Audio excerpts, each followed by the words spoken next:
Welcome back mga katambalan, mga hot topic and issue pag-usapan natin. Update po tayo kay Barbie Fortesa na kung saan nga po ay balik sa pag-hosting itong si Barbie sa All Out Sundays. At welcome naman ni Barbie ang mga PBB housemates at ang winner na sina Brent at Mika. At sa isang segment nga po doon ay nagkaroon nga po ng kantahan ang mga housemate at kinrupo nga po nila Barbie na kung saan nga ay kakanta ang mga ito.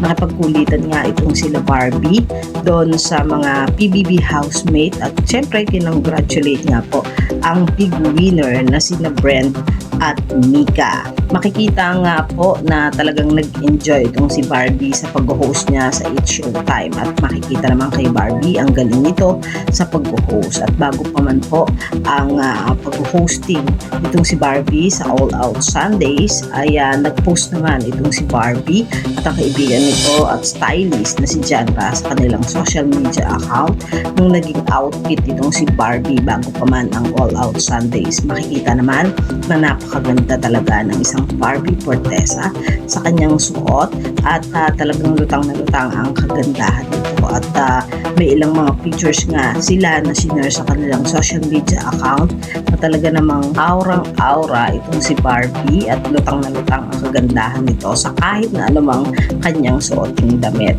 Talaga namang napakaganda talaga ng isang Barbie Fortesa. Yan po yung mga update natin ngayon kay Barbie. Kayo mga katambalan, ano ang masasabi nyo? Mag-comment lang sa comment section at pag-usapan natin.